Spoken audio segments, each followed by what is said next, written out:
नमस्कार साथियों। जैसा कि अभी आप सभी को पता है कि आरबीआई की गाइडलाइन एक आई है नई, जिसमें कि एटीएम्स में कैश डालने के लिए एक नया सिस्टम इम्प्लीमेंट किया गया है आरबीआई के द्वारा। और इस सिस्टम का नाम है implementation of cassette swap system. Implementation of cassette swap system का मतलब है कि कैश लोड करने के लिए एटीएम में पहले हम लोग कैश ब्रांच में ले जाया करते थे। ओल्ड मेथड ये था, जैसा कि आप फिगर में देख रहे हैं कि ब्रांच में कैश था और वो कैश हम लोग, ये जो कैश है ये हम लोग एटीएम में ले जा कर के लोड करते थे। ये था ओल्ड मेथड।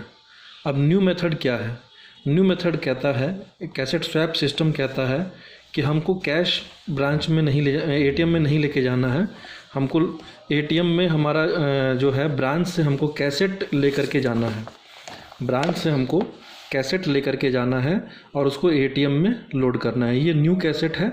ब्रांच से न्यू कैसेट हमको लेकर के जाना है एटीएम में, और जो ओल्ड कैसेट होगा उसको वापस ब्रांच में ले आना है।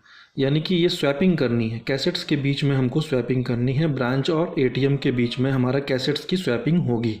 इस मेथड इसीलिए इसको कहा जाता है कैसेट स्वैप मेथड।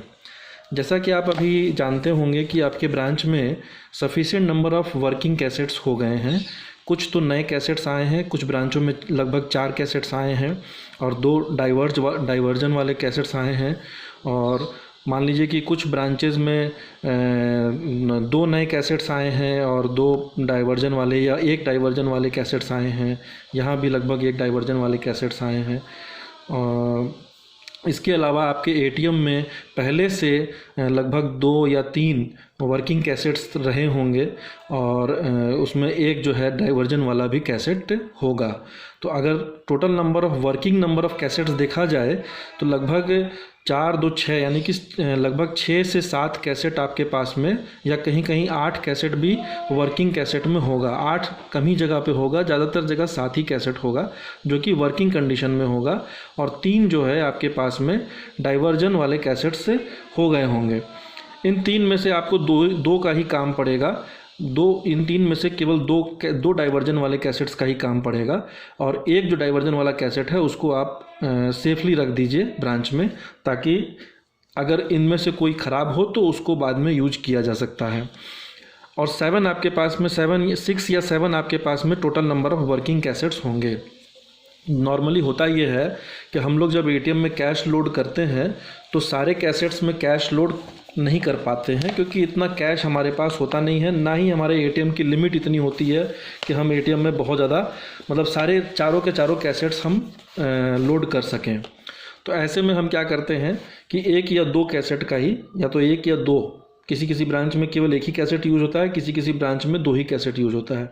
तो मान लीजिए 1 या 2 जो भी कैसेट यूज़ होता है, आपके पास यहाँ पर 4 कैसेट्स के स्लॉट्स बने हुए हैं। आप उसमें से 3 कैसेट्स जो हैं वो यूज कर सकते हैं, या 2 स्लॉट यूज कर सकते हैं, और बाकी कैसेट्स आप अपने पास ब्रांच में रख सकते हैं। ठीक है, मान लीजिए आपने 2 कैसेट यहाँ लगा दिया और आपके पास 6 थे, 4 आपने ब्रांच में रख लिए। 4 और डाइवर्जन बिन में से 1 बिन आपके इसमें लगा हुआ है, 1 बिन जो है ब्रांच में रखा हुआ है। अब आपको करना कैसे है? इसमें 3 तरह के सिचुएशंस से बनते हैं। पहला सिचुएशन तो ये है कि मान लीजिए आपके एटीएम में सफिशिएंट कैश है, आपको और कैश डालना ही नहीं है, तो क्या करेंगे? अगर और कैश नहीं डालना है, amount replenished is 0, in that case अगर आप एटीएम ईओडी करते हैं, मेन तो एटीएम ईओडी कैसे करना है और कैसेट स्वैपिंग कैसे करना है ये ध्यान रखना है। तो सबसे पहले कैसेट स्वैपिंग कैसे करना है, क्या करेंगे? इसमें से ओल्ड कैसेट जो है उसमें जो रिमेनिंग कैश जो बचा हुआ है वो कैसेट को लेकर के ब्रांच में आएंगे, कैश को यहाँ काउंट करेंगे ब्रांच में। ये सीसीटीवी कैमरे के निगरानी में इसको काउंट किया जाएगा। ब्रांच में जो ये काउंटिंग होगी ये सीसीटीवी कैमरे के निगरानी में काउंटिंग होगी, और काउंटिंग होने के बाद कैश अगर आपका टैलिड है तो वापस उसको उसी कैसेट में, जो ओल्ड कैसेट आप लेके आए ओल्ड कैसेट, उसी में वापस डाल करके और उसको एटीएम में ले जाइए, लगा दीजिए, और अमाउंट रिप्लेनिश्ड 0 दिखा करके आप एटीएम ईओडी कर सकते हैं।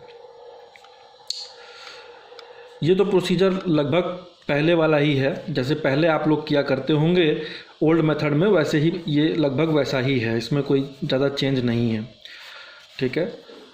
दूसरा situation, when cash loaded is more than remaining amount in ATM, यानी कि मान लीजिए रिमेनिंग अमाउंट आपका 50,000 है और कैश आपको 10 लाख रुपया डालना है, यानी कि रिमेनिंग अमाउंट आपका कम है और कैश लोड आपको ज़्यादा अमाउंट का करना है, 10 लाख के लगभग का करना है। इन दैट केस क्या करेंगे? इन दैट केस मान लीजिए जो न्यू कैसेट जो आपका ब्रांच से जा रहा है, इसमें 10 लाख आप पहले भर लेंगे। 10 लाख आप यहाँ से यहाँ भर लिए कैसेट में। आपको सारे कैसेट्स यूज करने की ज़रूरत नहीं है, आप एक कैसेट भी यूज करके 10 लाख रुपए डाल सकते हैं, एज पर योर नीड, जैसा आपको रिक्वायरमेंट है। आप यहाँ कैसेट में भर लिए, न्यू कैसेट को आप लेकर के एटीएम में गए और यहाँ पर जो पुराना वाला कैसेट था जिसमें 50,000 रुपया बचा हुआ है, उस कैसेट को आप निकाल लेंगे, उसकी जगह पे नया वाला कैसेट लगा देंगे। 50,000 वाला कैसेट जो ओल्ड कैसेट है उसको लेकर के ब्रांच में चले आएंगे। अब जो न्यू कैसेट आपने लगाया उसके अकॉर्डिंगली यहाँ पर मशीन में ऐड कैश कर देंगे। ऐड कैश करते हैं ना, ऐड कैश कर देंगे। ऐड कैश करते समय ध्यान देना है कि हमारा ऐड कैश केवल 10 लाख रुपए के हिसाब से होगा। पहले ओल्ड मेथड में हम क्या करते थे कि 10 लाख और 50,000 जोड़ करके 10,50,000 से हम यहाँ पर ऐड कैश करते थे, लेकिन अभी हमारा ऐड कैश केवल 10 लाख के हिसाब से ही होगा। जो 50,000 हम ले आ रहे हैं वो हमारे मशीन में नहीं जाएगा, इसलिए वो हम इसमें नहीं शो करेंगे, इसलिए ऐड कैश में हम उसको नहीं शो करेंगे, वो ब्रांच में ले आएंगे। अब ये ब्रांच में ला के करना क्या है, ब्रांच में ला करके इसको जो है हम अपने कैश इन हैंड, ये ब्रांच का कैश है, कैश इन हैंड का कैश है, इसको कैश में मिला देंगे। इसके लिए जो 50,000 रुपये लेके आए, इसके लिए अलग से हमको कोई वाउचर मारने की ज़रूरत नहीं है, वो हमारा एटीएम ईओडी के थ्रू ही हो जाएगा। एटीएम ईओडी के थ्रू हो जाएगा। कैसे होगा, प्रोसीजर क्या है, ये थोड़ा सा देख लीजिए, समझ लीजिए। यहाँ पर एटीएम ईओडी जब आप करेंगे तो ओपनिंग बैलेंस तो बाय डिफ़ॉल्ट आता है, सिस्टम अपने आप दिखाता है, वो आप दिखा देंगे। उसके बाद डिस्पेंस में जितना डिस्पेंस हो गया कैश, आपने स्लिप निकाला ही होगा, स्लिप से आपको पता चल जाएगा कितना डिस्पेंस हो गया, वो आप डिस्पेंस में दिखा देंगे। रिमेनिंग में आप 50,000 रुपया जो आपको रिमेनिंग मिला था वो आप दिखा देंगे। यहाँ तक तो प्रोसीजर सेम है। अब बात करते हैं कि अमाउंट रिप्लेनिश्ड में क्या लिखेंगे। तो अमाउंट रिप्लेनिश्ड में हम लिखेंगे 10 लाख जो हम कैश लेके गए, न्यू कैसेट में 10 लाख रुपया लेके गए और ओल्ड कैसेट में हम 50,000 रुपया, न्यू कैसेट में हम 10 लाख रुपया लेके गए और ओल्ड कैसेट में हम 50,000 रुपया लेके आए। ठीक है, तो इन दोनों का डिफरेंस, यानी कि 10 लाख और 50,000 का डिफरेंस कितना हो गया, 9.5 लाख। तो 9.5 लाख रुपया जो है हम अमाउंट रिप्लेनिश्ड में डालेंगे। अमाउंट रिप्लेनिश्ड में हम 9,50,000 डालेंगे। यहाँ पे ध्यान देना है कि हमारा जो नेट क्लोजिंग बैलेंस होगा, नेट क्लोजिंग बैलेंस जो होगा वो हमारा 10 लाख आ जाएगा। ठीक है, यानी कि एटीएम ईओडी का प्रिंसिपल क्या होता है कि वो रिमेनिंग बैलेंस और कैश लोडेड दोनों को, अमाउंट रिप्लेनिश्ड दोनों को वो जोड़ देता है। रिमेनिंग बैलेंस और अमाउंट रिप्लेनिश्ड दोनों को वो जोड़ देता है। तो हमने रिमेनिंग में 50,000 दिखा रखा था, अमाउंट रिप्लेनिश्ड में हम 9,50,000 दिखाएंगे, तो हमारा नेट क्लोजिंग बैलेंस जो है वो 10 लाख हो जाएगा। ठीक है, अब बात करते हैं थर्ड सिचुएशन की। ये तीसरा सिचुएशन ज़्यादातर ब्रांचेज में आते हैं और इसी को हैंडल करना बहुत ज़्यादा ज़रूरी है। When cash loaded is less than remaining amount in ATM, मान लीजिए कि हमारे एटीएम में कैश जो है वो सफिशिएंट है, 10 लाख रुपया पहले से है एटीएम में, और हमारे ब्रांच में जो कैश है वो इतना है कि हमारा जो ब्रांच का रिटेंशन लिमिट है उससे ज़्यादा कैश हो रहा है। हम चाहते हैं कि जो जितना ज़्यादा हो रहा है उतना जो है हम एटीएम में डाल दें, कम से कम जितना एटीएम की लिमिट है उतना तक तो डाल ही दें। वो कैसे करेंगे, मान लीजिए कि 5 लाख रुपया हमको और डालना है। ठीक है, तो कैश हमको 5 लाख रुपया और डालना है, 10 लाख रुपया मशीन हमारी मशीन में पहले से पड़ा हुआ है। तो क्या करेंगे कि हम यहीं पे आ जाते हैं वापस इसी फिगर पे। 10 लाख रुपया हमारे मशीन में बचा हुआ है, यानी कि यहाँ पर 10 लाख रुपया बचा हुआ है। ठीक है, और हम यहाँ पर 5 लाख रुपया और लेकर के मशीन में डालना चाहते हैं। तो हम सबसे पहले क्या करेंगे कि 10 लाख रुपया वाला जो ओल्ड कैसेट है उसको लेकर के हम ब्रांच में आ जाएंगे। यहाँ पर हमारे पास जो पुराने जो नए जो ऑलरेडी मतलब कैसेट्स पड़े हुए थे ब्रांच में, उसमें हम 5 लाख रुपया लोड करके रखे रहेंगे पहले से, और जो 10 लाख रुपए यहाँ से लाए उसको पहले जल्दी से काउंट कर लेंगे। अगर ये काउंटिंग हमारी सही है उसको नए वाले कैसेट में 5 लाख वाले कैसेट के साथ में मिला देंगे, यानी कि अब हमारे नए कैसेट में 15 लाख रुपया हो जाएगा। और वो 15 लाख रुपया जो है हम ला करके यहाँ पर मशीन में डाल देंगे। ठीक है,